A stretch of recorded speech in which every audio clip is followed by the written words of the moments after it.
ওই কবরে পোকামাকড় আসবে কই মশারি পাইবা? ওই কবরের মধ্যে জাহান্নামের আগুন কোথায় পাখা পাইবা রে বাবা? আল্লাহর নবী বলেন গুনাহগারদের জাহান্নামের আযাব যখন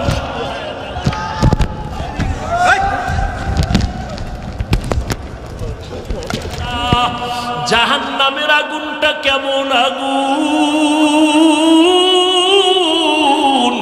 দুনিয়ার আগুন থেকে হাজার হাজার হাজার গুণ তাপমাত্রা হবে জাহান্নামের আগুনের। দুনিয়ার আগুন হাতে লাগলে হাত জ্বলবে, পাও জ্বলবে না। জাহান্নামের আগুনে তো ভয়ঙ্কর তেজাল আগুন হবে। জাহান্নামের আগুনটা জাহান্নামী গুনাহগারের শরীরের যে কোনো জায়গায় লাগা মাত্র কলিজা পর্যন্ত ভুনা হয়ে যাবে। এক সেকেন্ডের আযাব সহ্য করা যাবে না রে বাবা। ওই জাহান্নাম কেমন ভয়ঙ্কর! ও গুনাহগারের দল, আজকে আলেম ওলামাদের কোরআনের বয়ান শুনিয়াও যাদের নামাজ পড়তে ভালো লাগে না, রোজা রাখতে ভালো লাগে না, গান শুনতে মজা পাইছো, সারা রাত মোবাইল চালাইয়া চালাইয়া গুনাহ দেখা দেখা জীবন নষ্ট করেছো, ওই মাওলার জাহান্নামের ভয় কি তোমার অন্তরে নাই? আজকে ঘরের ভিতরে মশারি টানাইয়া ঘুমাও, মশার যন্ত্রণায় ঘুমাইতে পারো না। ও আল্লাহর বান্দারা, ঘুমের কারণ গরমের কারণে ফ্যান চালাইয়া ঘুমাও। ওরে কবরে যদি গুনাহ অবস্থায় যাও, বেনামাজি অবস্থায় যদি কবরে রওনা দাও, ওরে গুনাহ নিয়া যদি কবরে যাও, ওই কবরে পোকামাকড় আসবে কই মশারি পাইবা? ওই কবরের মধ্যে জাহান্নামের আগুন কোথায় পাখা পাইবা রে বাবা? আল্লাহর নবী বলেন গুনাহগারদের জাহান্নামের আযাব যখন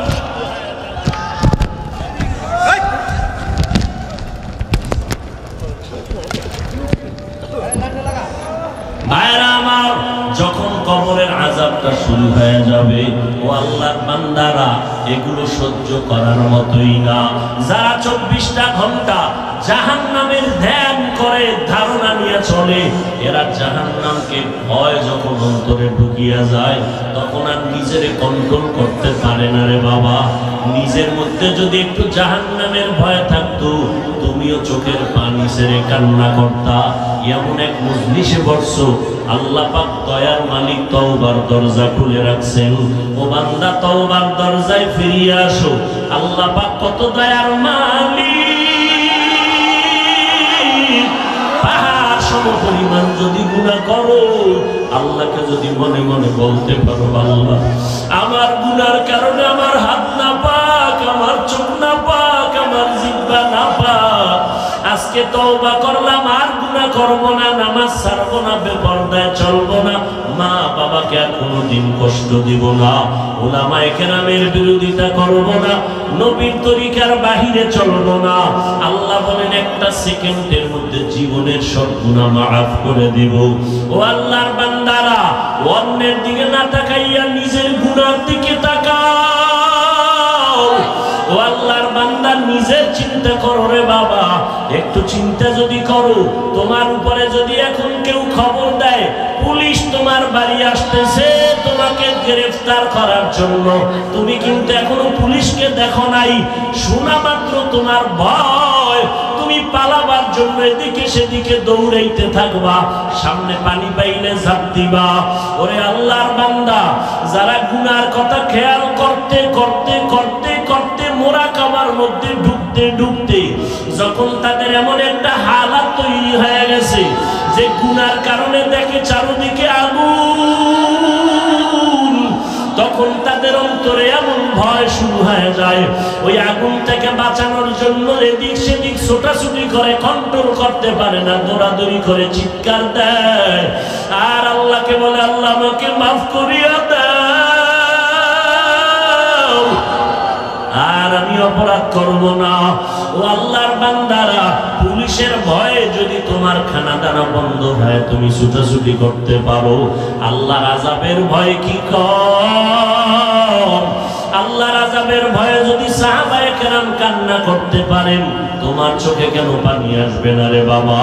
একটু বেতের বাড়ি সইতে পারো না, মশার কামড় সহ্য করতে পারো না, গুনাহ নিয়ে কবরে যদি যাও রে বাবা, আল্লাহর নবী বলেন আল্লাহ পাক রাগান্বিত হয়, বুকে ব্যথা উঠে গেছে। খানার প্লেটটা ফালাইয়া বিছানায় শুয়ে শুয়ে চোখের পানি ছেড়ে কান্না করছে। কত রাত আম্মা জানের চলে গেছে, ঘুমাইতে পারেন নাই, অথচ আমার বাবা জানার আমি ঘুমাইছেন। 7 আসমান আমার মায়ের উপরে ফেললে এত কষ্ট হতো না। আপনি আমি দুনিয়াতে আসার সময় আম্মা জান এত কষ্ট করেছেন। আম্মা জান পর্দার আড়ালে থাকেন, জোরে কথা বলে না, লজ্জা বেশি, এরম নারী নাই? কিন্তু সেই মা আমার মতো বাচ্চাটাকে প্রসব করতে গিয়া চিৎকার শুরু হয়ে গেল রাতের গভীর। যেই আম্মা জানের আওয়াজ ভেতর থেকে বাহিরে কেউ শুনে না, কিন্তু বাচ্চা প্রসব করলে মায়ের কান্নার আওয়াজে পাশের ঘরের মানুষ সজাগ হয়ে গেছে। দাদি নানি পাশে বসে সহযোগিতার জন্য সান্ত্বনা দেয়। আম্মা জান এই পরিমাণ কাঁদতেছেন, এক পর্যায়ে ডেকে বলে আমার দাদিরে, বলে আপনারা আমার পাশের থেকে সবাই চলে যান, আমার স্বামীকে একটু আমাকে আসতে বলেন, আমার কাছে একান্তে একটু কথা বলে যাই। যখন আব্বাজানকে ডাকছেন, আমার দাদিও পাশে নাই, আম্মা জানের কাছে আমার নানিও নাই, একমাত্র আমার মা আর আমার বাবা। আমার আম্মা জান কান্নার মধ্যে আব্বাজানের হাতটা ধরে বলে, ও স্বামী আমার, দয়া করে আমাকে মাফ করে দেন, আপনার ঘরে এসে মন ভরে খেদমত করতে পারিনি, আমাকে দয়া করে মাফ করবেন। আব্বাজান বলে এত অস্থির কেন? বলে আমি মরে যাব, 7 আসমানের চাপ আমার মাথার উপরে, আমি আর বাঁচব না। আম্মা জান কান্না করেন, আব্বাজানও কান্না করতেছিলেন। যারা ভালো বাবা দিনদার তারা নামাজ পড়ে সেজদায় পড়ে কান্না করে দোয়া করছেন, আল্লাহ কষ্ট দূর করে দাও। ও সন্তান, এই যে মায়ের একটা চোখের পানির ফোঁটা তোমার কারণে পড়ল, তুমি চামড়া খুলে যদি মাকে জুতা বানায় দেও, তারপর ঋণ আদায় করা যাবে না। ওই মায়ের প্রত্যেকটা জিন্দেগির কষ্টর মুহূর্তগুলো বড় কান্নার। তোমাকে আবার দুনিয়াতে আসার পরে কি কষ্টটাই করছেন। তুমি আমি প্রস্রাব করে দিছি, পায়খানা করে দিছি, আব্বা জান নাক চেপে চলে গেছেন, ভাই বোনেরা দূরে সরেছেন, আম্মা জান তোমাকে আমাকে ফেলে যান নাই। আম্মা জান তোমাকে আমাকে ধুইয়া মুছাইয়া কোলের মধ্যে নিয়ে আদর করেছেন। ও আল্লাহর বান্দারা, ওই মার এত সম্মান কেন হবে না? এজন্যই তো নবী গর্ব করে বলেন, আমি মুহাম্মদ, আমি শ্রেষ্ঠ নবী, আমি মুহাম্মদের একটা ছেলে নাই, আমি 4টা কন্যার বাবা। ও দুনিয়ার বাবারা, তোমরা যদি একটা কন্যা পাও, আল্লাহর শুকর আদায় করিও, তুমি একটা জান্নাতের মালিক হয়ে গেছো। ও সন্তানের বাবারা, 2টা কন্যা যদি পাও, মনে করিও 2টা জান্নাতের মালিক। যাদের মেয়ে আছে তাদেরকে আমি জিজ্ঞাসা করি, ও মেয়ের বাবারা, আপনি যখন অসুস্থ হয়ে গেছেন, আপনার মেয়ে শ্বশুর বাড়ি বিয়া দিয়া দিছেন, আপনার বাড়িতে নাই, কিন্তু আপনি জানেননি আপনার ছেলে যতটা না কাঁদে, যতটা খবর না নেয়, মেয়েটা জীবন দিয়া পাগলের মতো হয়ে যায় বাবার চোখের পানি মুছানোর জন্য। কিন্তু কপাল পোড়া মুসলমান, মেয়ে কন্যা সন্তান হলে অনেক সময় মনে মনে রাগ করে, স্ত্রীর সাথে কথা বলে না, রাগ করে। অথচ তুমি জানো না রে বাবা, একটা সন্তান ছেলে হইয়া যদি বাবার ইজ্জত রক্ষা করতে না পারে, এমন 10টা সন্তান দিয়াও কোনো লাভ হবে না। আর আমার মাওলায় যদি তোমারে ছেলে না দিয়া মেয়ে দেয়, তুমি সেজদায় পড়ে শুকর আদায় করিও, ওই ছেলে দিয়া তোমার যা হইতো তার থেকে 100 গুণ বেশি তোমার উপকার হবে একটা মেয়ে দিয়া। আল্লাহ এমন একটা জামাই তোমারে মিলায় দিবে, 10টা ছেলের উপকার হবে এক জামাই দিয়ে। এরকম নজির কি নাই? তুমি খালি ছেলে হলে খুশি, মেয়ে হলে কষ্ট পাও কেন? ও ছেলে হলে বিদেশের ভিসা নিতে পারবা বিয়ার সময় না? পায়খানা খাওয়ার নিয়ত করেছ, ইসলাম যৌতুককে হারাম করেছে। পৃথিবীর সরকারের আইনও যৌতুক হারাম। যারা যৌতুকের এই ফিতনায় পড়ে আছে এরা সবগুলো নারীদের দুশমন। এরা যদি আবার নারীর অধিকার চায়, বুঝতে হবে এরা চূড়ান্ত সৃষ্টির নিকৃষ্ট অন্তরওয়ালা মানুষ। ভাইরা আমার, আল্লাহ তাআলা নারীদের এত মর্যাদা দান করেছেন, কিয়ামত পর্যন্ত আর কোনো রাস্তা নাই যে কেউ নতুন করে বাড়াবে। যদি কেউ চালাকি করে বলে আমরা নারীদের সম্মান আলাদা করে বাড়াতে চাই, খোদার কসম নারীদের আর সম্মান বাড়বে না। চালাকি করলে হবে নারীদের অপমান। আল্লাহ যা বাড়ানোর বাড়াই দিছেন, কিয়ামতের দিন নারীদের সম্মান সেদিনও থাকবে। রাসূল বলেন সূর্যের গরমে মানুষ ছটফট করবে হাসরের ময়দানে, নবীরা পর্যন্ত নাফসি নাফসি বলে কাঁদবেন। সেই সময় জান্নাতের দরজা কতটা? কথা বলেন। 8টা দরজা খোলা হবে। দারোয়ান ফেরেশতারা 4 জন মহিলাকে বারবার ডাকবে। কয়জন? 4 জন। জান্নাতের 8টা দরজা থেকে ডাকা হবে, আসো জান্নাতের মেহমানখানায় আসো, কোনো হিসাব লাগবে না। 4 জন আম্মা জানকে ডাকবেন। এর মধ্যে মারিয়াম আলাইহিস সালাম, ঈসা নবীর আম্মা জান। এরপরে খাদিজা রাদিয়াল্লাহু আনহা, ফাতেমা রাদিয়াল্লাহু আনহা, আর ফেরাউনের স্ত্রী নাম কি? আসিয়াকে ডাকবে। জান্নাতের 8টা দরজা দিয়ে আসো, জান্নাতের দরজাগুলো খোলা হয়। আল্লাহ হাসরের কঠিন সময় কোটি কোটি কোটি মানুষের সামনে আল্লাহ যদি জিজ্ঞাসা করেন, আজ আমি আল্লাহ কুদরতের হাতে পুরস্কার দিব ওই ব্যক্তিকে যেই ব্যক্তি আমার নবী মুহাব্বতের নবী রাহমাতুল লিল আলামিনের হাতে প্রথম কালেমা পড়েছে, কে? তাকে আমি আজ সবার সামনে পুরস্কার দিব। একজন পুরুষও দাঁড়াবার ক্ষমতা হবে না। এই বেঈমানের মোকাবেলায় দুনিয়ার কোনো পুরুষ দাঁড়াতে পারবে না। একজন নারী দাঁড়ায় বলবেন, আল্লাহ নবীজির দ্বীন আদর্শ বাস্তবায়নের ক্ষেত্রে আমি সুমাইয়া নামের নারীটা শাহাদাতের পেয়ালা পান করেছি। ও আল্লাহর বান্দারা, দ্বীনের জন্য হিজরত একটা বড়, ইসলামের বড় একটা নিদর্শন হিজরত। আল্লাহ যদি হাসরের ময়দানে বলে আমার দ্বীন জিন্দার জন্য কে জালেমদের জুলুম থেকে এলাকা ছাইরা জন্মভূমি ছেড়ে হিজরত করেছো, প্রথমকে দাঁড়াও, পুরস্কার দিব। কোনো পুরুষ দাঁড়াতে পারবে না। একজন নারী দাঁড়াইয়া বলবেন, ও আল্লাহ আমি দ্বীন জিন্দা রাখার জন্য আমার বাচ্চা নিয়া, আমার স্বামীরে নিয়া আমি হিজরতের পথে রওনা হয়েছি। বিশ্বনবীর কলিজার টুকরা রুকাইয়া রাদিয়াল্লাহু তাআলা আনহা প্রথম হাবশায় হিজরত করেছেন। ওসমান রাদিয়াল্লাহু তাআলা আনহুর স্ত্রী নবীজির কন্যা রুকাইয়া রাদিয়াল্লাহু তাআলা। দুনিয়াতে প্রথম মুফাসসির, এই জমিনের মধ্যে কোরআনের তাফসীর আর ইলম ও হিকমতের প্রথম যিনি, দুনিয়াতে গর্বিত সন্তান আল্লাহর নবীর কলিজার স্ত্রী আবু বকর সিদ্দিক রাদিয়াল্লাহু তাআলা আনহুর মেয়ে আম্মা জান আয়েশা রাদিয়াল্লাহু তাআলা আনহা।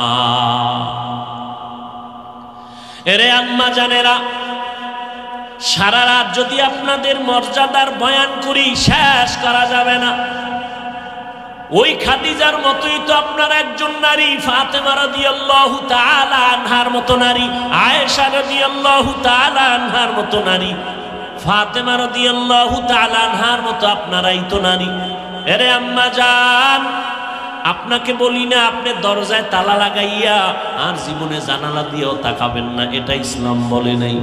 এরে আম্মা জান, স্বামীর মাল হেফাজত করবেন, অগোচরে স্বামীর মাল কোথাও নষ্ট করবেন না, স্বামীর অনুমতি ছাড়া খরচ করবেন না। সন্তানটারে আদর্শওয়ালা বানাবেন, ডাক্তার বানাবেন তবে আদর্শওয়ালা ডাক্তার বানাইয়েন। সন্তানকে ইঞ্জিনিয়ার বানাবেন তবে আদর্শওয়ালা বানাইয়েন। আপনার সন্তানের ব্যবহারে যেন কোনো আলেমরা কষ্ট না পায়, আপনার সন্তানের আচরণে যেন এলাকার মুরব্বীরা কষ্ট না পায়, আপনার সন্তানের আচরণে যেন কোনো বন্ধু বান্ধবরা কষ্ট না পায়। ও নবীর উম্মতের দল, আল্লাহ পাক রব্বুল আলামিন এই জন্যই তো আল্লাহ রব্বুল আলামিন বলেন, আমি আগে কোরআন শিখাইয়া তারপরে মানুষ বানাইছি, আগে মানুষ বানাইয়া কোরআন শিখাইছি বলেন নাই। কারণ আমার কাছে বংশগত মানুষের দাম নাই, জন্মগত মানুষের দাম নাই, আমার কাছে গুণগত মানুষের দাম। গুণের মানুষ যদি হতে পারেন আম্মা জান, গুণের মানুষ যদি হতে পারেন, জিন্দেগি দুনিয়াও সফল আখিরাতও সফল। গুণটা কি? রাহমাতুল লিল আলামিনের আদর্শের গুণে চলবেন। আম্মা জান, কত মর্যাদা আপনাদের। আপনার সন্তানগুলো যদি দিনদার হয়, আদর্শওয়ালা ডাক্তার হয়, একটা সন্তানের দ্বারাই সম্ভব দুনিয়ার সব অন্ধকার দূর করা সম্ভব। এসপি সাহেব ছুটি নিয়ে বাড়িতে চলে গেলেন এক সপ্তাহের জন্য, খানার টেবিলে বসছেন, খানা খাইয়া বিকালবেলা চলে যাবেন, কালকে অফিস ধরবেন। আম্মাজান খানার টেবিলে বলে, বাবা আমি কোন দিন মরে যাই, বুড়া হয়ে গেছি, আমার একটা বিদায় বেলা আবদার রাখবা নাকি বলো। এসপি সাহেব খানার টেবিলে বলে, আম্মাজান আপনি আমাকে আদেশ দেন, আমার জীবন দিয়া হলো আমি রক্ষা করব। আমি হাফিজুর রহমান সহ হাজারো আলেম তারে বয়ান করিয়া যে উপকার না হইল। আম্মাজানের 1 মিনিটের কথা এসপি সাহেব পুরো বুজুর্গের মতো অন্ধভক্ত হয়ে গেল। আম্মাজান কয়, সন্তান আল্লাহ তোমাকে সম্মানের চেয়ার দান করেছেন, তুমি যতদিন সম্মানের চেয়ারে থাকবা, আমি মায়ের অনুরোধ, জীবনে তুমি গরিবের উপরে জুলুম করবা না, মিথ্যা কথা বলবা না, আর হালাল ছাড়া হারাম টাকা কখনো হাত দিয়া ধরবা না। আমি মা দোয়া করে গেলাম, আল্লাহ তোমার সম্মান আরো বাড়াবে, ইজ্জত বাড়াবে। খানার টেবিলে এসপি সাহেব মায়ের সাথে কথা দিয়া কয়, আম্মা জান মরিয়া গেলে যাব, আপনার কথা আমি রক্ষা করবই করব। এবার মায়ের থেকে বিদায় নিয়া এসপি সাহেব যখন নরসিংদীর চেয়ারে বসলো, বসার পরে টাকার বস্তা ডান বাম থেকে আসতেছে, আসা মাত্রই মায়ের কথা স্মরণ হয়ে গেছে। ধমক দিয়া বলে, তাড়াতাড়ি এখান থেকে টাকার বস্তা সরাও, না খাইয়া থাকলেও জীবনে হারাম খাবো না। আম্মা জানের কথা মনে পড়ে গেছে। একজন গরিব কয়, স্যার আমি গরিব, আমার টাকা নাই, আমারে একটা মানুষ বড় জ্বালাতন করে। এসপি সাহেব বলে, আমার পকেটের টাকাও যদি লাগে তোমার উপকারের জন্য আমি দাঁড়ায় গেছি। মায়ের ওয়াজটা তখন কাজে লেগে গেছে। একটা কথা জবানে মিথ্যা বলে না, এই রকম এসপি নাই, অভাব নাই। এই জন্য আম্মা জানদারে বলবো, এরে আম্মা জান, সন্তানকে ডাক্তার বানাবেন, ইঞ্জিনিয়ার বানাবেন, তবে আদর্শওয়ালা বানাইয়েন। আম্মা জান, আপনার সন্তানের দ্বারা যেন দুনিয়ার মানুষ উপকার পায়, আর উপকার পাইলে সবাই দোয়া করবে। দোয়ার অংশ আপনি মা কবরে কিয়ামত পর্যন্ত পেতে থাকবেন। ও আল্লাহর বান্দা বান্দিরা, আল্লাহ বলেন আমার কাছে গুণের মানুষের বড় দাম, গুণের মানুষ ছাড়া আমি কাউকে জান্নাত দিব না। এবার গুণের মানুষ কেমনে হওয়া যায়? মাইকওয়ালা মাইক বানাইছে আওয়াজ দেওয়ার জন্য, যেই জিনিসটা যেই কাজে ব্যবহার করার জন্য বানায়, ওই কাজটাই হলো ওই জিনিসের গুণ। ঘড়িওয়ালা বানানোর সময় ঘড়ি বানাইছে টাইম দেওয়ার জন্য, টাইম দেওয়া ঘড়িটার গুণ। বাতিওয়ালা বানানোর সময় বাতিটা বানাইছে আলো দেওয়ার জন্য, আলো দেওয়া বাতির গুণ। মাইকের গুণ আওয়াজ দেওয়া, বাতির গুণ আলো দেওয়া। ও আল্লাহর বান্দা, আল্লাহ মানুষ কেন বানাইছেন? আল্লাহ বলেন, মা খালাকুতুল জিন্না ওয়াল ইনসা ইল্লা লিয়াবুদুন।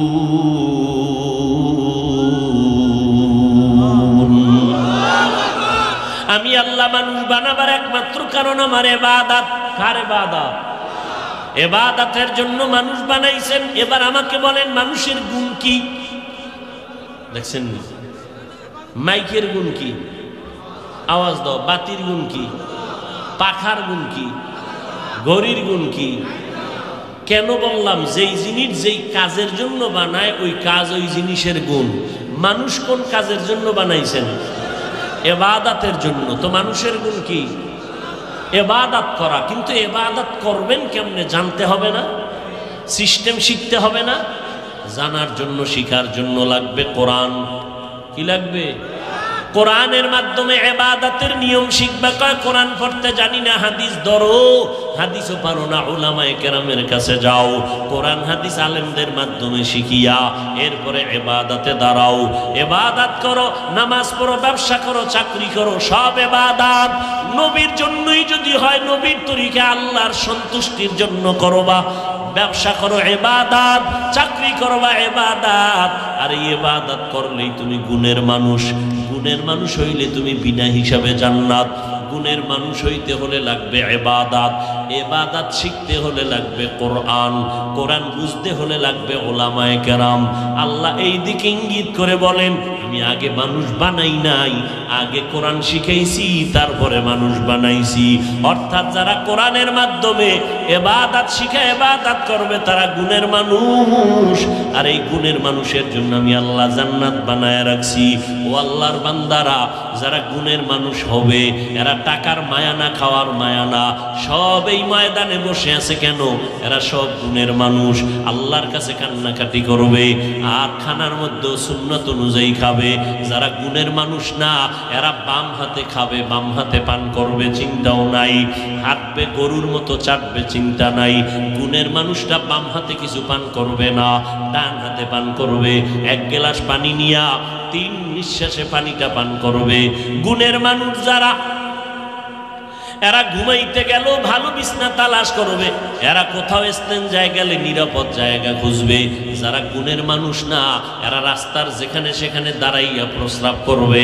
মানুষের কষ্ট হলে কি না হলো চিন্তা করবে না। আর যারা গুণের মানুষ এরা মানুষের চলাচলের পথকে আটকায়া দিবে না, কষ্ট পাবে মতো কোনো কাজ করবে না।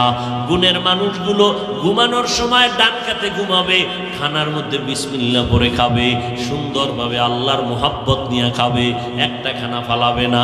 আর যারা গুণের মানুষ না, পশু যেমন কিছু খাইয়া ফালায়া দেয়, এই রকম যারা কিছু মানুষ খায় আর ফালায়া দেয়, খায় আর ফালায়া দেয়, এরা এমন কেন করে? পশুর চরিত্র। কারণ এদের মধ্যে মানুষের গুণ এখনো অর্জন হয় নাই। আল্লাহ কয় আর রহমান আল্লামাল কুরআন খালাকাল ইনসান। আমি এমন রহমান, কোরআন শিখাইছি, মানুষ বানাইছি। অর্থাৎ গুণের মানুষ যারা হবে আমি আল্লাহ তাদেরকে জান্নাত দিয়া দিব। ও আল্লাহর বান্দারা, গুণের মানুষ তৈরি করার একমাত্র ফ্যাক্টরি হলো কোরআনের মাদ্রাসা। কোরআনের মাদ্রাসা। বলবে হুজুর আমরা কি তাহলে স্কুল কলেজ বাদ দিয়ে মাদ্রাসায় যাব? না রে বাবা না, তুমি স্কুলে পড়ো, তোমার তো ওখানে কেউ 24 ঘন্টা বেঁধে রাখে নাই। আলেমদের সাথে সম্পর্ক রাখো, আল্লাহওয়ালাদের নেক দোয়া নিয়ে চলো। কারণ কিয়ামতের আগ মুহূর্ত পর্যন্ত আর আমরা নবী পাবো না, আবু বকরকে পাবো না, ওমরকে পাবো না, উসমানকে পাবো না, আলীকে পাবো না রাদিয়াল্লাহু আনহুম আজমাইন। আমাদের মাযহাবের ইমাম আবু হানিফা রাহমাতুল্লাহ আলাইহিকে পাবো না। আমরা সব এতিমের মতো হয়ে গেছি। কিয়ামত পর্যন্ত ওই আবু বকরের বরকতটা কাদের থেকে নিব? ওমরের দিকে তাকাইয়া যে বরকত, ওই বরকত আমরা কেমনে পাবো? একমাত্র উলামায়ে কেরাম কিয়ামত পর্যন্ত তাদের স্থানে দায়িত্ব পালন করবেন। এজন্য উলামায়ে কেরামের দোয়া নাও, দেখা হলে সালাম দাও, দেখা হলে দোয়া নাও। আলেমদের পরামর্শ নিয়া ঈমান আমল দুরুস্ত করো। আর ওদিকে মা বাবার দোয়া নিয়ে চলতে থাকো।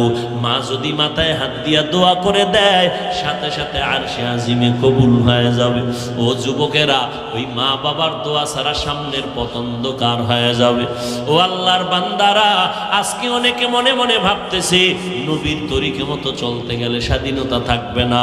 ও বাবা, আজকে তুমি কি মনে মনে ভাবতেছো হুজুরদের কথা মিথ্যা, কোরআন মিথ্যা? না রে বাবা না, আল্লাহর কোরআন সত্য, একটা মিথ্যা কথাও নাই। আজকে তোমার পায়ে ধইরা ধইরা বয়ান করার পরেও তাবলীগওয়ালাদের বয়ান, জুমার দিন খতিব সাহেবদের বয়ান, আমাদের বক্তাদের বয়ান, এত বয়ানের পরেও তুমি টুপি পরতে চাও না, তুমি দাড়ি রাখতে চাও না, নামাজ পড়তে চাও না, মা বাবার খেদমত করতে চাও না। কেন? তুমি আবার আমারে যুক্তি দিয়া দাঁড় করায় রাখো, হুজুর আপনি বুঝেননি কি? টুপি মাথায় দিলে মাথা গরম লাগে, দাড়ি রাখলে যৌবনের ভাব থাকে না, এত বড় লম্বা জামা পরলে শরীরটা গরম লাগে। ও বাবা, তুমি কি এই বুদ্ধিটা আমাকে দাও? আমার কি বুঝ নাই? আমার কি মাথা খারাপ? এই টুপির কারণে তো মাথা গরম আমারটাও লাগে, এই জামার কারণে শরীর গরম তো আমারটাও লাগে।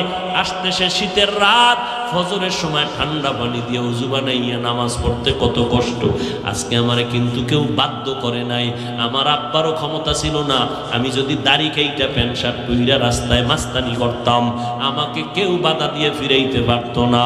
আমি কিন্তু এরপরও টুপি মাথায় দিলাম, দাড়ি রাখলাম, পর্দা করি, হালাল খাই, আমাকে কেউ বাধ্য করে নাই, কেউ বলে নাই, এবং কেউ লোভও দেখায় নাই যে টুপির কারণে সরকার আমারে পুরস্কার দিবেনি।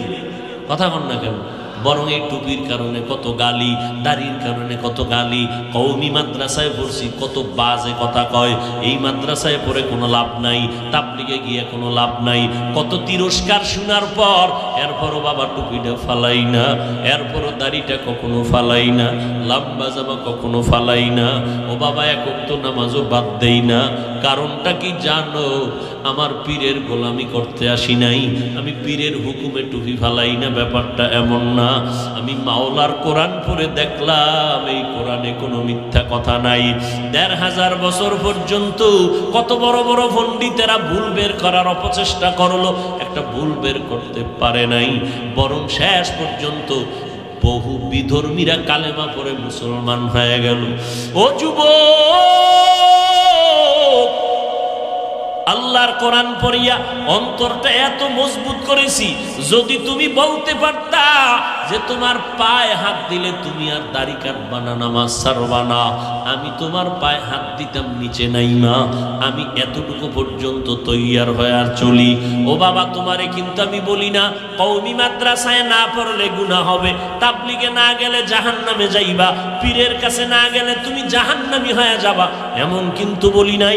পাস করলে টুপি মাথায় না দিলে তোমার গুনাহ হবে, একবারও বলি নাই। আমি কিন্তু তোমাকেই তোমার রাস্তায় রেখেই কথা বলছি। স্কুলে পড়ো, কলেজে পড়ো, বাধা নাই। 5 বেলার নামাজ পড়ো, মা বাবার দোয়া নাও, আলেমদের পরামর্শ নাও। ও যুবক, একটু বিবেক দিয়ে আমাকে জবাব দাও।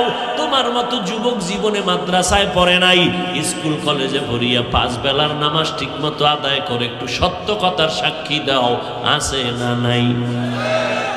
তুমি তোমার বিবেকটাকে জিজ্ঞেস করো, তুমি কেন পারো না? তোমার মতো যুবক র্যাব, আর্মি, পুলিশ, বিডিআরের চাকরি করে চেয়ারম্যান, মেম্বার, এমপি, মন্ত্রী, 5 ওয়াক্ত নামাজি, অভাব নাই, তুমি কেন পারো না? রাস্তায় গাড়ি চালায় কত ড্রাইভার নামাজ ছাড়ে না, তুমি কেন পারো না রে বাবা? জমিনের মধ্যে কৃষিকাজ করে গামছা বিছাইয়া নামাজ পড়ে, তুমি কেন পারো না? ও যুবক, নদীর মধ্যে মাছ ধরে, নৌকায় বসে নামাজ পড়ে, তারপর এক বেলার নামাজ বাদ দেয় না। ও বৃদ্ধ বাবাজিরা, আপনাদের মতো কত বুড়া মানুষ লাঠি দিয়া টোকাইয়া টোকাইয়া মসজিদে গিয়া 5 বেলার নামাজ পড়ে, আপনি বুড়া কেন পারেন না? ও পর্দার আড়ালের মা, আপনার মতো কত মা 5 বেলার নামাজ পড়ে, তাহাজ্জুদ পড়ে, এবং স্বামীর মাল হেফাজত করে, সন্তানগুলোকে আদর্শওয়ালা বানানোর মেহনত করে। মা, এরকম মা এই এলাকায় আছে না নাই? ভিন্ন মাদেরকে বলবো, আপনারা কেন পারবেন না রে মা? কয়দিন আর দুনিয়ায় বাঁচবেন?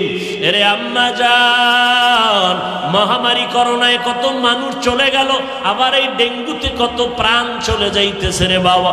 ও যুবতী, পর্দার আড়ালের বোনেরা, আপনার মতো কত বোন স্কুল কলেজে পড়ে, নামাজ 5 ওয়াক্ত পড়ে, মোবাইলে অযথা সময় নষ্ট করে না, গুনাহের কাজ করে না, এরকম বোনের অভাব নাই। ভিন্ন যারা আছেন, আপনারা কেন পারেন না? আসলে আল্লাহর ভয় অন্তরের মধ্যে নাই। আমি বান্দা যদি আজ আপনার মতো চলতে পারতাম, কেউ আমারে বাধা দিত না।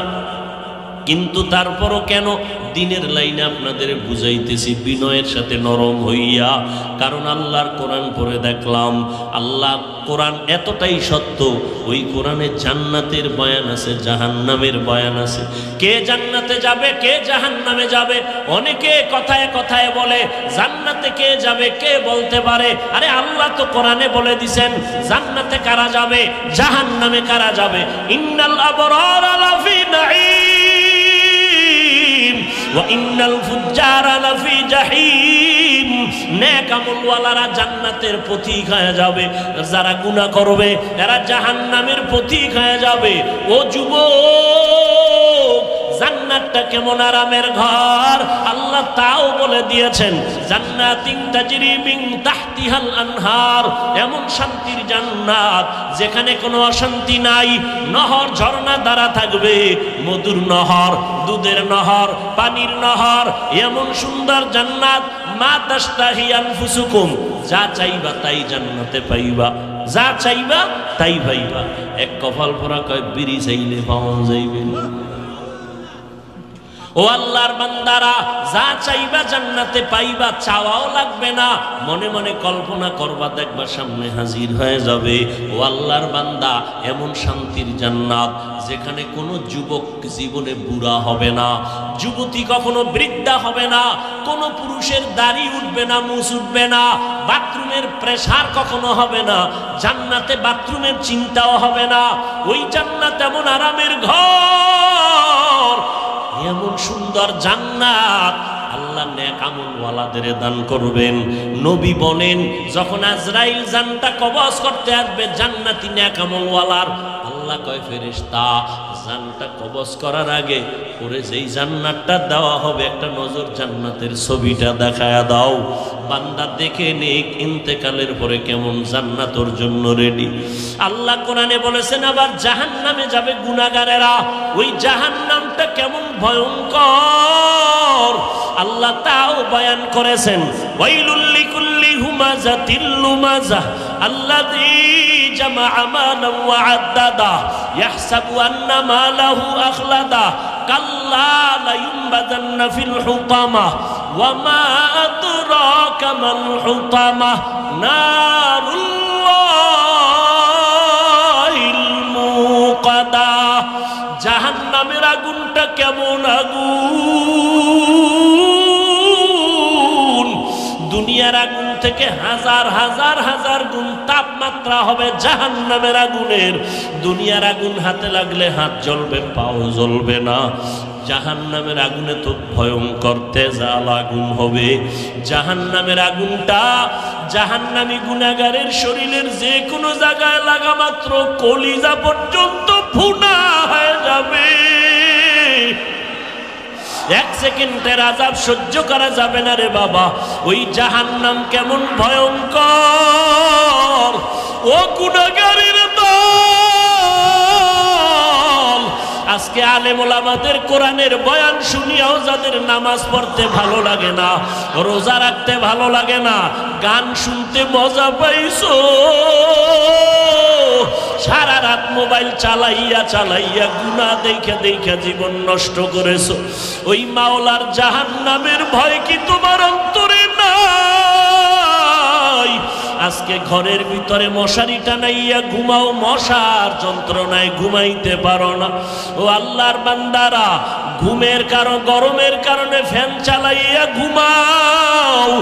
ওরে কবরে যদি গুনাহ অবস্থায় যাও, বেনামাজি অবস্থায় যদি কবরে রওনা দাও, ওরে গুনাহ নিয়া যদি কবরে যাও, ওই কবরে পোকামাকড় আসবে, কই মশারি পাইবা?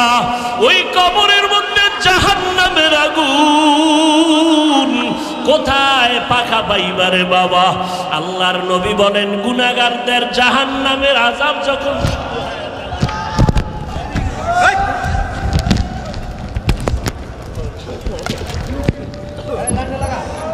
ভাইরা আমার, যখন কবরের আযাবটা শুরু হয়ে যাবে, ও আল্লাহর বান্দারা এগুলো সহ্য করার মতোই না। যারা 24টা ঘন্টা জাহান্নামের ধ্যান করে, ধারণা নিয়ে চলে, এরা জাহান্নামকে ভয় যখন অন্তরে ঢুকিয়া যায় তখন আর নিজেরে কন্ট্রোল করতে পারে না রে বাবা। নিজের মধ্যে যদি একটু জাহান্নামের ভয় থাকতো, তুমিও চোখের পানি ছেড়ে কান্না করতা। এমন এক মজলিসে বসছো, আল্লাহ পাক দয়ার মালিক তওবার দরজা খুলে রাখছেন। ও বান্দা, তওবার দরজায় ফিরিয়ে আসো। আল্লাহ পাক কত দয়ার মালিক। পাহাড় সমপরিমাণ যদি গুনাহ করো, আল্লাহকে যদি মনে মনে বলতে পারো, আল্লাহ আমার গুনার কারণে আমার হাত না পাক, আমার চোখ না পাক, আমার জিহ্বা না পাক, আজকে তওবা করলাম, আর গুনাহ করব না, নামাজ ছাড়বো না, বেপরদায় চলবো না, মা বাবাকে আর কোনোদিন কষ্ট দিব না, উলামায়ে কেরামের বিরোধিতা করব না, নবীর তরিকার বাহিরে চলবো না। আল্লাহ বলেন একটা সেকেন্ডের মধ্যে জীবনের সব গুনাহ মাফ করে দিব। ও আল্লাহর বান্দারা, অন্যের দিকে না তাকাইয়া নিজের গুনার দিকে তাকাও। ও আল্লাহর বান্দা, নিজের চিন্তা করো রে বাবা। একটু চিন্তা যদি করো, তোমার উপরে যদি এখন কেউ খবর দেয় পুলিশ তোমার বাড়ি আসতেছে তোমাকে গ্রেফতার করার জন্য, তুমি কিন্তু এখনো পুলিশকে দেখো নাই, শোনা মাত্র তোমার ভয়, তুমি পালাবার জন্য এদিকে সেদিকে দৌড়াইতে থাকবা, সামনে পানি পাইলে ঝাঁপ দিবা। ওরে আল্লাহর বান্দা, যারা গুনার কথা খেয়াল করতে করতে করতে করতে মোরাকাবার মধ্যে ঢুকতে ঢুকতে যখন তাদের এমন একটা হালাত তৈরি হয়ে গেছে যে গুনার কারণে দেখে চারদিকে আগুন, তখন তাদের অন্তরে এমন ভয় শুরু হয়ে যায়, ওই আগুন থেকে বাঁচানোর জন্য এদিক সেদিক ছোটাছুটি করে, কন্ট্রোল করতে পারে না, দৌড়াদৌড়ি করে চিৎকার দেয় আর আল্লাহকে বলে, আল্লাহ আমাকে মাফ করিয়া দাও, আর আমি অপরাধ করব না। ও আল্লাহর বান্দারা, পুলিশের ভয়ে যদি তোমার খানা দানা বন্ধ হয়, তুমি ছুটাছুটি করতে পারো, আল্লাহর আযাবের ভয় কি কম? আল্লাহর আযাবের ভয়ে যদি সাহাবায়ে কেরাম কান্না করতে পারেন, তোমার চোখে কেন পানি আসবে না রে বাবা? একটু বেতের বাড়ি সইতে পারো না, মশার কামড় সহ্য করতে পারো না, গুনাহ নিয়ে কবরে যদি যাও রে বাবা, আল্লাহর নবী বলেন আল্লাহ পাক রাগান্বিত হয়ে কবরকে আওয়াজ দিয়া বলবেন, ওই গুনাহগারের কবরের মাটি এই নাফরমান গুনাহগারের দুই পার্শ্ব থেকে জোরে জোরে চাপ দাও। এত জোরে দুই পার্শ্বের মাটি চাপ দিবে, পাঁজরের হাড়গুলো চুরমার হয়ে যাবে। ও যুবক, আজকে পায়ে হাত রেখে বলি, আল্লাহর কাছে মনে মনে তওবা করো আর আল্লাহকে ডেকে ডেকে বলো, আল্লাহ আর গুনাহ করব না, মা বাবারে কষ্ট দিব না, আলেমদের বিরুদ্ধে যাব না, নবীর তরিকার বাইরে চলব না। তওবা করো, আল্লাহর কাছে মাপ চাও। দুনিয়াতে যতদিন থাকবা আল্লাহর হুকুম মেনে চলবা, যেখানেই থাকো নামাজ ছাড়বা না, বেপরদায় চলবা না। তওবা করার মতো যদি নিয়ত হয়, আল্লাহর মহাব্বত নিয়ে যদি তওবার নিয়ত করতে পারো, গলায় ছুরি আসলে মরিয়া যাব, আর নামাজ ছাড়বো না। ও যুবক, মনেরে বুঝাও, তোমার মতো যুবকের অভাব নাই, 5 বেলার নামাজ পড়ে আল্লাহর কাছে একটু অন্তরকে বুঝাইয়া তওবা করে নাও, আর গুনার কাছেও যাব না, নামাজ ছাড়বো না, দাড়ি কাটবো না, বেপরদায় চলবো না, ওলামাদের পরামর্শ নিয়ে, মা বাবার দোয়া নিয়ে চলবো, দেশের বিরুদ্ধে জাতির বিরুদ্ধে ষড়যন্ত্র করব না। তওবা করার মতো যদি অন্তর তৈরি হয়, মুনাফিকি দুর্বলতা যদি না থাকে, তওবার নিয়তে দুটো হাত আমার আল্লাহকে দেখায় দাও। আয় আল্লাহ, হাতগুলো কবুল করে নেন। আয় আল্লাহ, আমরা তওবার নিয়তে হাত তুলেছি, আর গুনাহ করব না রে আল্লাহ, আমাদের তওবা কবুল করে নেন। তওবার উপরে মজবুত হইয়া চলার মতো তৌফিক দান করেন, আমিন। আলহামদুলিল্লাহি রাব্বিল আলামিন। আল্লাহুম্মা ইন্না নাসআলুকা রিযাকা ওয়াল জান্নাহ ওয়া নাউযু বিকা মিন সাখাতিকা ওয়ান নার।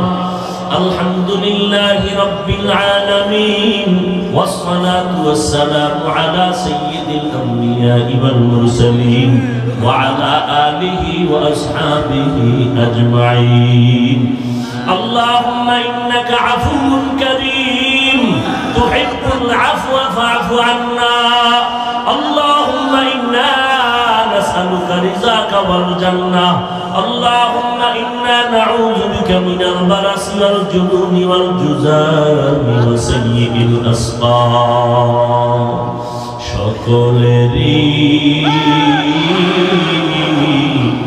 দরজা হইতে ফিরিয়া আপনার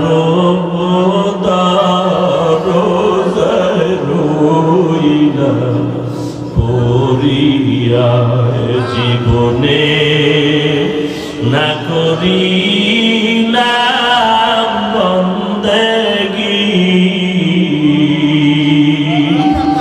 গুনাহ করে কাটাইলাম জিন্দেগি গুনাহ করে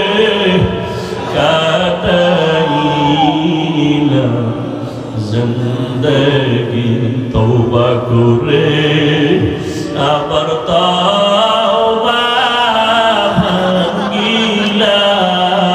ভাঙিলাম তওবা করে আবার তওবা ভাঙিলাম অবশেষে খাঁটি তওবা করি অবশেষে খাঁটি তওবা করিলাম আদর করিয়া মানুষ বানায়া কেমনে দিবা জাহান্নামে ফালাইয়া বান্দা যখন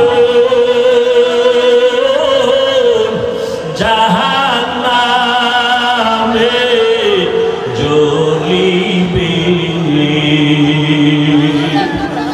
বান্দা যখন জাহান্নামে জ্বলিবে ওগো মাওলা কেমনে চায়া দেখিবে গুনাহ করেছি আর তো গুনাহ করব না গুনাহ করেছি আর তো গুনাহ দয়া করে মাফ করে দে রব্বানা দয়া করে মাফ করে দে রব্বানা আয় আল্লাহ কুদরতের নজর দিয়ে তাকায় দেখে কত উলামায়ে কেরামরা হাজির কত মুরব্বী হাজী সাহেব কত ব্যবসায়ী কত চাকরিজীবীরা হাত তুলেছে আয় আল্লাহ পর্দার আড়ালে কত মা বোনেরা হাত তুলেছেন আয় আল্লাহ কত যুবক কত ছাত্র ভাই আয় আল্লাহ আমরা সবাই গুনাহ করে ফেলেছি গুনার কারণে আমার হাত না পাক আমার চোখ না পাক আমার জিহ্বা না পাক তওবার নিয়তে হাত তুলেছি আর গুনাহ করব না আয় আল্লাহ দয়ার নজরে আমাদের সবার জীবনের সমস্ত গুনাহগুলো মাফ করে দেন আয় আল্লাহ গুনার কারণে বেজার হয়ে খালি ফিরাইয়া দিয়েন না আয় আল্লাহ আপনি যদি দিকে ফিরাইয়া দেন। গফফার নামটা কাদের জন্য আপনি রাখছেন? আমাদের গুনাহ যদি ক্ষমা না করেন, সত্তার নামটা কেন রাখছেন? আমরা আপনার আদরের নবীর উম্মত। আয় আল্লাহ, মেহেরবানি করে আমাদের মাফ করে দেন। গুনার কারণে দিলটা পাথর, চোখে পানি নাই, কান্নাওয়ালা চক্ষু দান করেন আল্লাহ।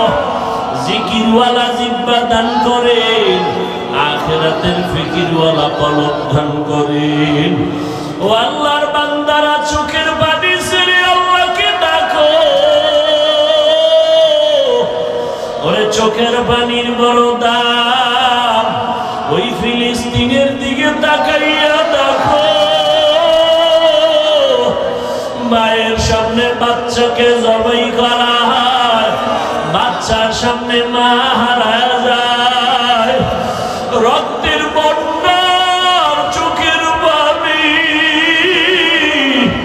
চিকিৎসা পায় না, খানা নাই, বাচ্চাগুলো কাঁদে পানি দাও পানি।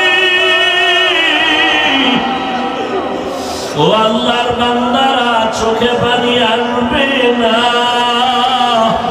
ও আল্লাহ, কুদরতের নজর দিয়ে তাকাইয়া দেখে আমার ওই ফিলিস্তিনের মুসলমান ভাই, আমার মা, আমার বোনেরা, ভাইরা, কত কষ্টের কান্না। আয় আল্লাহ, জালেমদের তামাশা দেখে আপনার কি মায়া লাগে না রে মালিক? মেহেরবানি করে জালেমদেরকে আপনি চরম শিক্ষা দিয়ে দেন। আয় আল্লাহ, মুসলমানের উপরে রহমতের চাদর বিছায়া দেন। আয় আল্লাহ, জালেমদের জুলুম থেকে মুসলমানের ঈমান আমল ইজ্জতের হেফাজত করেন আল্লাহ। সারা দুনিয়াবাসীকে আপনি মাফ করে দেন। আয় আল্লাহ, প্রবাসে যারা আছে সবাইকে হেফাজত করেন। বাংলাদেশ শান্তির দ্বার বানায় দেন। আয় আল্লাহ, প্রশাসনিক ভাবে যারা কাজ করে দিনের খাদেম বানায় দেন। জনপ্রতিনিধির দায়িত্ব যারা পালন করে দিনদার বানায় দেন। আয় আল্লাহ, সবার কামাই রুজিতে হালাল ভাবে বরকত বাড়ায় দেন। আয় আল্লাহ, মা বোনদের আবেদা বানায় দেন। সন্তানগুলো নেককার বানায় দেন। মাদ্রাসাগুলো কবুল করে নেন, মসজিদগুলো কবুল করে নেন। আয় আল্লাহ, অন্যান্য শিক্ষা প্রতিষ্ঠান নবীর আদর্শের আদলে কবুল করে নেন।